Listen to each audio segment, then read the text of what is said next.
Hello, in this video we're going to have a look at example 3 here, and I'll go through it in a second, but I promised for the last two videos that I'd go through a bit of GDC work. So give me a tick to go to my GDC, and you can see I've started up a problem here. This is from example 2, where I've added up a couple of NCRs.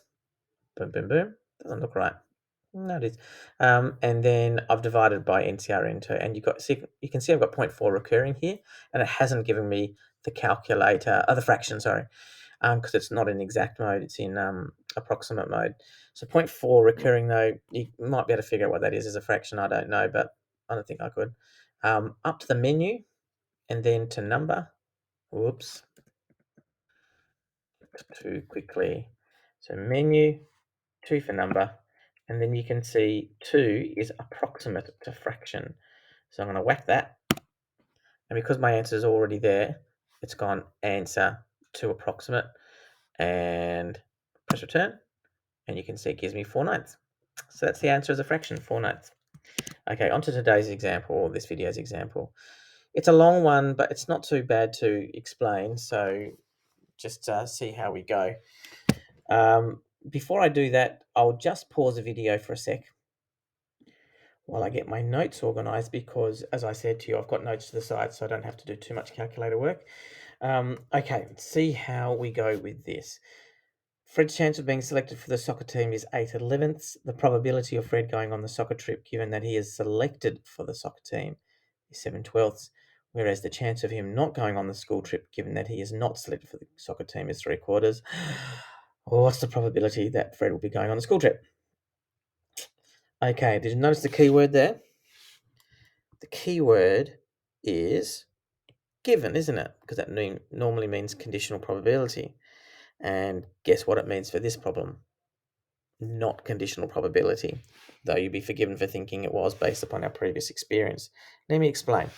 I believe that the best way to do this problem is by by weighted tree diagram, because it's like a binary either or kind of option.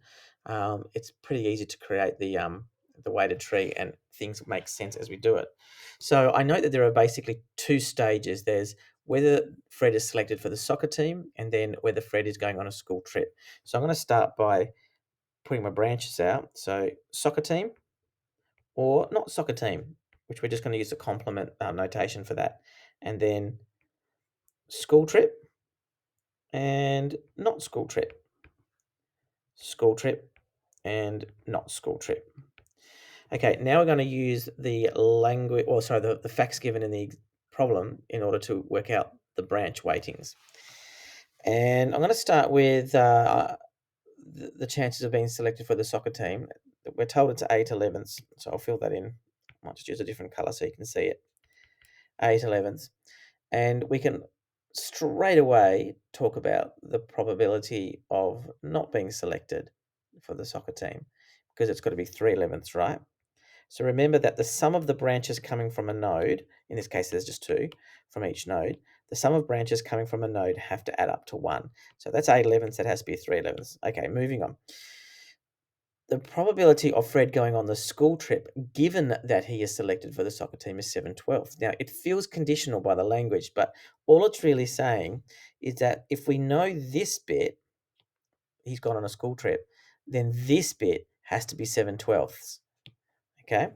So it's not the probability of going on a school trip, it's the probability of going on a school trip after we've followed the branch of being selected for the soccer team. So it's 8/11, then 7/12. Whereas the chance of him not going on the school trip, given that he is not selected for the soccer team, is 3/4. So that means that this branch, not soccer, not trip, is 3/4, which means the probability of him going on the school trip, given that he wasn't selected for the soccer team, is just 1/4. And there's our weighted tree diagram. Now, what we could do is we could then fill out all the different outcomes and fill out all the probabilities, and that would allow us to answer pretty much any question that we've been given. However, I'm going to be a bit smarter than that, and it's what you can do in tests and exams as well. And if I look ahead, I can see that we're just interested in the probability that Fred will go on a school trip. So I'm going to focus my efforts just on that and nothing else, because I reckon I can read a weighted tree diagram well enough in order to just do it. So what am I looking for? going on a school trip. It's the probability of going on a school trip.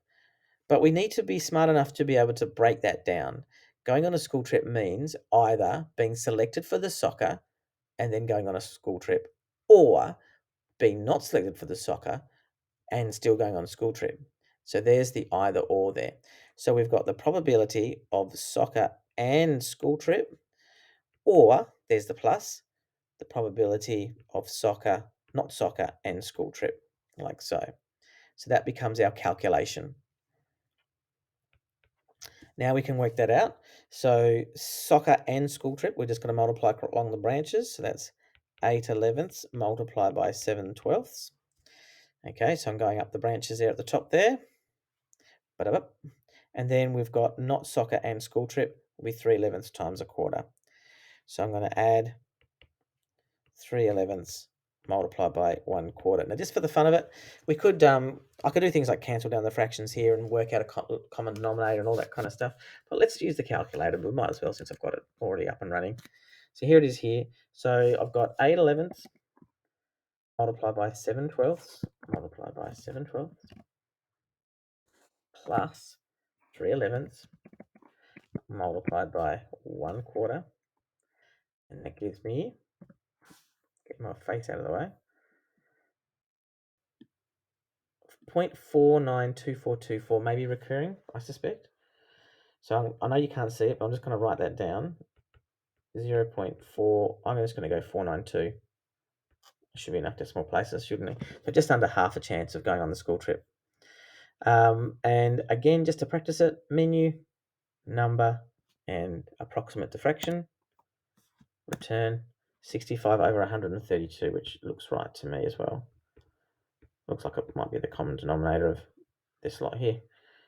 Okay, so I'll go back to the screen there. Yeah, so that looks like it's the common denominator of this stuff. And that's basically it. So practice. Practice.